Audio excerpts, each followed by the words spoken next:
안녕하십니까. 저는 주제 4강 말씀을 전하게 된 이동원입니다. 이번 말씀의 주제는 길, 진리, 생명이신 예수님입니다. 요절 말씀은 요한복음 14장 6절 말씀입니다. 이 말씀을 같이 읽겠습니다.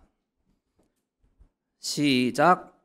예수께서 이르시되 내가 곧 길이요 진리요 생명이니 나도 말미암지 않고는 아버지께로 올 자가 없느니라. 여러분은 평소 즐겨 듣는 찬송가나 찬양곡이 있으신가요? 저는 원웨이라는 곡을 모닝콜로 설정해 놓고 아침마다 이 노래에 맞춰 눈을 뜹니다. You are the way, the truth and the life 라는 후렴구 부분이 울리면 저의 아침이 시작됩니다. 이 노래 가사처럼 예수님만이 제가 가야 할 한 길이 되신다는 것을 알 수 있습니다. 그런데 세상을 살다 보면 샛길로 빠지고 싶은 유혹을 받을 때도 있습니다. 고속도로에서 갓길로 운전하는 사람이 더 빨리 가는 것을 보면 나도 그 길로 가고 싶은 것처럼 말입니다. 그러나 예수님을 따르기 위해서는 예수님이 가신 길로 가야 합니다. 이번 말씀을 통해 길 되신 예수님에 대해 배우고 우리가 그 길을 갈 수 있기를 기도합니다. 예수님께서는 제자들이 따라올 수 없는 곳으로 곧 떠나신다고 말씀하셨습니다. 그리고 제자 중 한 사람이 배신할 뿐만 아니라 베드로가 예수님을 3번 부인할 것을 예언하셨습니다. 예수님께서 이런 말씀을 계속해서 하시자 제자들은 불안하기 그지 없었습니다. 배와 부친도 버려두고 예수님께 모든 것을 걸었는데 이제 떠난다고 하시니 고아와 같은 심정이 들지 않을 수 없었습니다. 예수님은 이런 제자들에게 무엇이라 말씀하십니까? 1절 말씀을 같이 읽겠습니다. 시작. 너희는 마음에 근심하지 말라. 하나님을 믿으니 또 나를 믿으라. 사람들은 저마다의 근심 보따리를 안고 살아갑니다. 수험생들은 대입 문제로 인해 근심하고 대학에 들어가면 취직 문제로 인해, 취직을 하면 결혼 문제, 자녀 문제로 근심합니다. 직장인들은 인간관계와 업무로 인한 극심한 스트레스로 암이나 심장질환에 걸리지 않을까 염려합니다. 어린아이들은 근심 걱정이 없어 보이지만 과도한 선행학습으로 인해 마음껏 뛰놀지 못하고 근심합니다. 최근에는 지구온난화로 인한 이상기후를 근심하고 2차, 3차 팬데믹이 와서 경제활동이 위축되어 우리 미래가 어떻게 될지 몰라 두려워합니다. 불안, 우울증, 불면증으로 항불안제, 항우울제가 날개 돋친 듯 팔려나가고 있습니다. 이런 근심과 두려움의 문제는 비단 지금의 문제만은 아닙니다. 옛날 기나라의 어떤 사람은 하늘이 무너질까 땅이 꺼질까 근심하였다고 해서 기우라는 고사성어가 나왔습니다. 이처럼 모든 사람들이 근심 속에 살아갑니다. 어떻게 하면 이러한 걱정, 근심에서 벗어나서 평안하게 살 수 있을까요? 예수님은 하나님을 믿으니 또 나를 믿으라 말씀하십니다. 여기서 믿으라는 말씀은 전적으로 맡기라는 뜻입니다. 유대인의 하나님은 전능하신 분, 변함없으신 분입니다. 이스라엘을 애굽에서 인도해내시고 위기의 순간에 홍해를 건너게 하시고 광야에서 만나 주셔서 만나를 먹이신 분입니다. 유대인들은 하나님을 믿으면 아무것도 근심할 필요가 없다는 것을 알고 하나님을 믿었습니다. 제자들은 이 하나님을 믿듯이 예수님을 믿어야 합니다. 왜냐하면 예수님은 제자들을 고아와 같이 버려두지 않으시고 보혜사 성령을 보내셔서 그들과 영원히 함께 하시기 때문입니다. 나의 보호자가 되셔서 나의 문제가 무엇인지 아시고 전적으로 책임져 주시기 때문입니다. 우리에게 나의 모든 인생을 믿고 맡길 분이 있다는 것이 얼마나 감사한 일인지 모르겠습니다. 이를 깊이 영접한 사도 바울은 빌립보서 4장 6, 7절에서 말했습니다. 아무것도 염려하지 말고 다만 모든 일에 기도와 간구로 너희 구할 것을 감사함으로 하나님께 아뢰라. 그리하면 모든 지각에 뛰어난 하나님의 평강이 그리스도 예수 안에서 너희 마음과 생각을 지키시리라. 우리에게는 내 힘으로 어찌할 수 없는 수많은 인생 문제들이 있습니다. 그러나 우리가 근심하고 염려할 것이 아니라 주님께 나의 모든 것을 맡겨야 하겠습니다. 이를 통해 나의 인생을 선하게 인도하시고 책임져 주시는 예수님의 은혜를 깊이 체험할 수 있기를 간절히 기도합니다. 예수님께서는 제자들이 근심할 필요가 없는 이유에 대해 아버지 집에 거처를 예비하러 가시기 때문이라고 말씀하십니다. 2, 3절 말씀을 같이 읽겠습니다. 시작. 내 아버지 집에 거할 곳이 많도다. 그렇지 않으면 너희에게 일렀으리라. 내가 너희를 위하여 거처를 예비하러 가노니 가서 너희를 위하여 거처를 예비하면 내가 다시 와서 너희를 내게로 영접하여 나 있는 곳에 너희도 있게 하리라. 예수님께서 가시는 목적은 아버지 집에 가서 거처를 예비하시고 제자들도 그곳에 데려가시기 위함입니다. 예전에 어느 미국의 홈비디오에서 어린아이에게 디즈니랜드에 데려가 주겠다고 말하자 기뻐서 방방 뛰며 소리 지르는 영상을 본 적이 있습니다. 어린아이에게 디즈니랜드는 상상할 수 있는 가장 좋은 곳입니다. 그런데 예수님께서는 디즈니랜드보다 더 좋은 영원한 하나님 나라에 데려가신다고 약속하셨습니다. 우리도 그곳에 갈 생각을 하면 어린아이처럼 항상 기뻐할 수 있습니다. 최근에 아파트 값이 폭등한 일로 인해서 아직 집이 없는 젊은 세대들은 거처를 마련하는 것이 불가능한 꿈처럼 느껴지게 되었습니다. 그런데 예수님께서는 천국에 우리를 위한 거처를 마련하신다고 말씀하십니다. KJV 성경에는 이 거처가 맨션, 곧 저택으로 나와 있습니다. 달랑 방 한 칸만 있어서 그 많은 흥분의 식구들이 지지고 볶고하는 그런 집이 아니라 나만의 서재가 있는 커다란 저택을 가리킵니다. 예수님은 아버지 집에 그런 저택이 많다고 하십니다. 만약 그렇지 않았다면 제자들에게 각자 알아서 장례를 준비하도록 일러주었을 것입니다.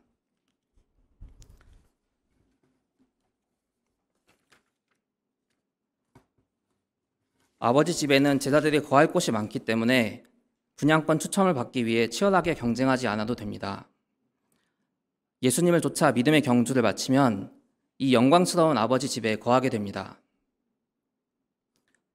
고아가 불쌍한 이유는 해가 져도 돌아갈 곳이 없고 돌봐줄 사람이 없기 때문인데 우리에게는 돌아갈 영원한 아버지 집이 있습니다. 이 땅에서의 모든 수고를 마치면 우리 주님께서 우리를 열렬히 맞이해 주시고 그 집에 거하게 하여 주실 것입니다. 이 참된 소망이 있기에 우리는 이 땅에서 근심하지 않고 끝까지 믿음의 길을 갈 수 있습니다. 이 자리에 참석한 모든 분들이 하나님 나라의 소망 가운데 끝까지 믿음의 길을 가고 아버지 집에 이르는 은혜에 덧입을 수 있기를 기도합니다. 예수님께서는 어디로 가시는지 제자들이 그 길을 안다고 말씀하셨습니다. 예수님께서 그들과 함께 하시는 동안에 십자가의 길을 갈 것을 이미 말씀하셨고 삶의 모습으로 보여주셨습니다.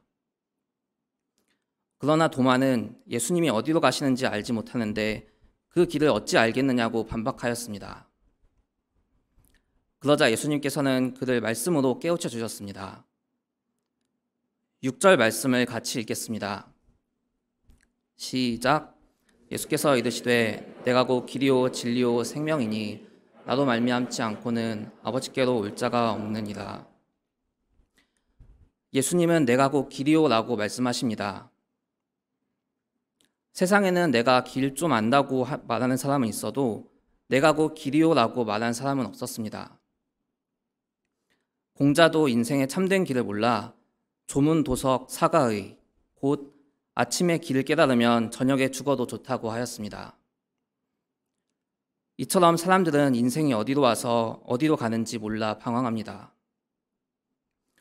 근대 철학의 아버지라 불리는 데카르트는 공원에 갔다가 깊은 생각에 빠져 시간 가는 줄 모르고 저녁 늦게까지 공원에 앉아 있었습니다. 공원지기가 다가와서 선생님, 문 닫을 시간인데 어디로 가십니까? 하고 묻자 데카르트는 어디로부터 와서 어디로 가는지 몰라 이러고 앉아 있습니다. 하고 대답했습니다.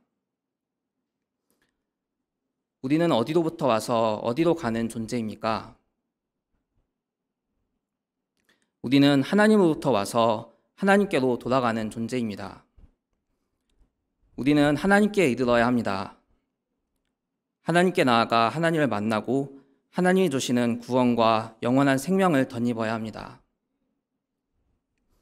그것이 우리 인생이 나아가야 할 길입니다. 그러나 불행히도 범죄한 인간은 하나님의 영광에 이를 수 없게 되었습니다. 아무리 고상하고 교양 있는 사람도 잘생기고 능력 많은 사람도 스스로의 죄 문제를 해결하여 진리를 알고 죽음에서 벗어날 수 없기 때문입니다. 이는 죄의 장벽이 하나님과 인간 사이를 성소의 휘장처럼 가로막고 있기 때문입니다. 그런데 바로 하나님의 아들 예수님이 십자가에서 인생들의 대속 제물로 죽으심으로 성소의 휘장이 찢어지고 하나님과 인간 사이에 막혔던 담이 허물어지게 되었습니다. 그래서 누구든지 예수님을 통해 죄사함 받고 하나님께로 나아갈 수 있는 길이 열리게 되었습니다. 나로 말미암지 않고는 이란 말씀은 예수님을 통해서만이라는 뜻으로 예수님만이 하나님께로 가는 유일한 길이 되신다는 뜻입니다. 북한산에 오르는 길은 수십 가지가 있지만 하나님께로 이르는 길은 오직 길이요 진리요 생명이신 예수님 한 분밖에 없습니다. 그런데 세상에서는 예수님 없어도 구원을 얻을 수 있다고 우리를 미혹하기도 합니다. 이광수의 소설 무명은 그가 수감 생활을 할 때 경험을 배경으로 쓴 소설입니다. 극 중에서 주인공과 함께 감방에 있던 동료 중 한 명이 어느 날 폐병 진단을 받고 자신이 살 날이 얼마 남지 않았다는 것을 알게 됩니다. 그러자 그때부터 열심히 불경을 외기 시작하더니 주인공을 간절한 눈빛으로 바라보며 이렇게 말합니다. 부처님 믿으면 죽어서 지옥에 안 가고 극락세계로 가는 거요? 평소에 천국에 대해서 생각하지 않던 사람도 죽음 문제를 직면하면 구원을 갈망하기도 합니다. 그러나 길을 몰라서 엉뚱한 길을 찾아 헤매고 나름대로의 해답을 찾으려고 합니다. 하지만 예수님을 통하지 않고는 아무도 하나님께 이를 수 없고 영원한 멸망에 이를 뿐입니다. 길 대신 예수님을 믿고 그 길로 가다 보면 진리 대신 예수님을 만나게 됩니다. 진리란 무엇입니까?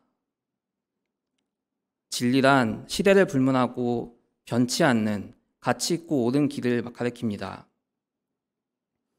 예수님은 구약 성경에서부터 약속된 말씀을 그대로 이루신 진리 그 자체이십니다.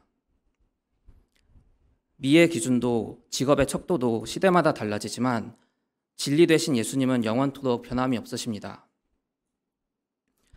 세상에는 진리를 가르치는 척하면서 양의 탈을 쓰고 사람들의 영혼을 훔치는 이들이 가득합니다. 이번에 코로나 환자가 급증하면서 거짓 진리로 사람들을 미혹하던 신천지의 모습이 만천하에 드러나게 되었습니다. 사람을 위하는 척 뭔가 대단한 것이 있는 양 꾸미지만 진리가 없을 때 모든 것은 드러나고 무너지게 되고 맙니다. 세상이 가르치는 진리란 쉽고 편한 길, 성공하고 출세하여 인생을 즐기는 길입니다. 일확천금을 노리게 하고 허황된 꿈을 꾸다가 패가망신에 이르게 합니다. 그러나 예수님이 우리에게 가르쳐 주신 것은 고난을 통한 영광이요 죽음을 통한 부활입니다. 이는 역설적 진리지만 만고불변의 진리요 영원한 생명에 이르게 하는 참되고 유일한 진리입니다. 예수님은 이 길을 몸소 가심으로써 진리 자체가 되심을 나타내셨습니다. 거짓과 불법이 판을 치는 세상에 진리가 되셔서 우리를 인도하시고 영원한 영광에 이르게 하시는 예수님께 깊은 감사를 드립니다. 예수님은 또 생명이십니다. 죽음은 그 어떤 사람도 피해가지 못합니다. 이번에 폭우로 많은 사람이 안타깝게 죽어나갔습니다. 또 코로나 바이러스로 전 세계에서 사망한 사람이 70만 명을 넘었다고 합니다. 이처럼 죽음은 불현듯 우리를 찾아와 우리의 소중한 것들을 다 앗아가 버리는 폭군과도 같은 존재입니다. 사람들은 살아있지만 이 사망 권세에 짓눌려 전전긍긍하며 살아갑니다. 그런데 예수님께서 십자가에서 죽으시고 부활하심으로 사망 권세를 파하셨습니다. 더 이상 사망이 왕노릇하지 못하게 되었고 누구든지 예수님을 믿으면 죽음에서 벗어나 진정한 생명을 얻게 되었습니다. 이 생명은 죽음을 이긴 생명이요 참된 생명입니다. 예수님 안에 있는 생명은 우리의 생명과는 달리 영원한 생명이기 때문에 각 사람에게 생명을 주십니다. 우리에게 예수님의 생명이 충만할 때 얼굴도 싱그러워지고 포스가 뿜어져 나오게 됩니다. 영적으로 생동감이 넘쳐서 나이가 들어서도 양들과 공감하고 소통하는 목자가 될 수 있습니다. 사람들은 진리가 있는 줄 알면서도 쾌락과 방탕, 술 취함의 길로 나아갑니다. 생명을 주지 못할 것을 알면서도 쉽고 편한 길로 나아갑니다. 그러나 믿음의 길이 때로 힘들고 어려워도 그 길만이 진리의 길이요 영원한 생명을 주는 유일한 길입니다. 예수님을 만나기 전 우리는 하나님의 진노 아래에 있었으나 예수님을 만나고 구원의 은혜를 얻은 뒤에는 하나님이 만드신 아름다운 세상을 경외하며 살게 되었습니다. 하나님의 낯을 피해 도망치는 인생에서 하나님의 미쁘심을 열렬히 사모하는 인생으로 변화하게 되었습니다. 우리 인생의 참된 길이 되어주신 예수님께 경배와 찬양을 드립니다. 우리가 구원의 길 되신 예수님을 통해 하나님 나라에 들어가고 영원한 생명을 얻기를 기도합니다. 저는 가대를 다니던 시절 요한복음 14장 6절 말씀을 통해 예수님을 만났고 해경 사모님과 말씀 공부를 하며 말씀을 받을 수 있었습니다. 예수님을 만나기 전 저는 출세와 성공을 위해 모든 힘을 쏟아부으며 이기적인 인생을 살았습니다. 그러나 원하던 대학에 들어간 뒤에도 알 수 없는 불안과 답답한 마음이 들었고 마치 막다른 길을 향해 달려가고 있는 것 같았습니다. 쉴 새 없이 공부에 매진하는 동기들 사이에서 학업에 대한 의욕을 잃고 나태하게 지내며 성적도 뒤처졌습니다. 학교 생활에 대한 불만족을 더 나은 학벌을 통해 해결하고자 수능을 한 번 더 보았으나 결과가 좋지 않았습니다. 그로 인해 동기들 사이에서 평판도 좋지 않았고 우울증에 빠져 학교를 휴학했습니다. 그때 캠퍼스에 피식 나오신 혜경 사모님과 말씀 공부를 하며 인생의 길 되신 예수님을 만났습니다. 그러나 제가 예수님을 통해서 얻고자 했던 건 사람들의 인정을 받는 것이었는데 예수님을 따르는 길이 제가 기대했던 것과 다르다고 느껴지자 매정하게 예수님을 떠나 센터를 나가기도 했습니다. 센터를 나가면서 핑계를 대기 위해 1:1 목자님이 마음에 안 들어서 떠난다는 못된 말을 남기고 떠났습니다. 그렇게 예수님을 떠나 제가 원하는 길을 가고자 했으나 저의 방탕한 삶은 오래가지 못했습니다. 센터를 나간 지 1년 만에 조울증이 발병했고 탕자와 같이 은혜를 탕진하고 말았습니다. 면목 없이 센터에 돌아와서 다시 말씀 공부를 시작했지만 결국 학업을 감당하지 못하고 자퇴하면서 인생의 길이 꼬여버린 것처럼 느껴졌습니다.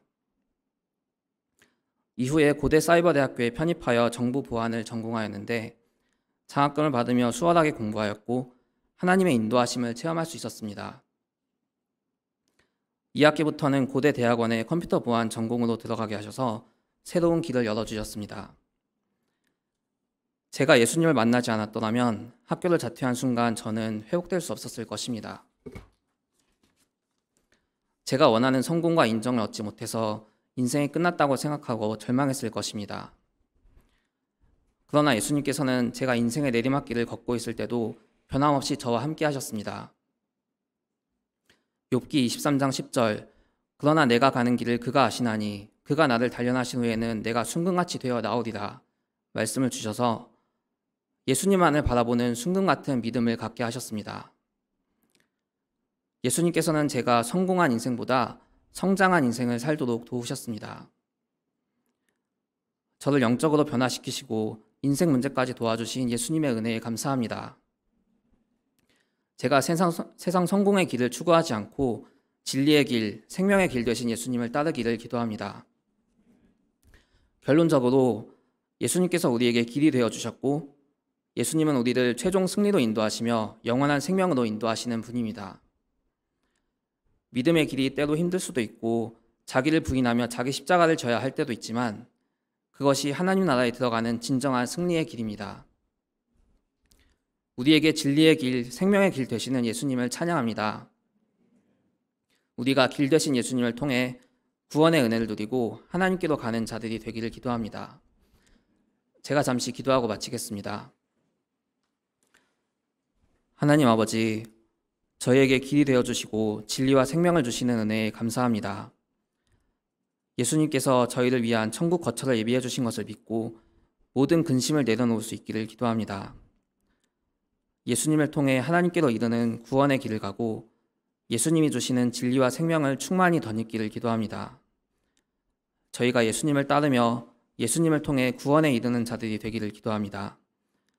예수님의 이름으로 기도합니다. 아멘.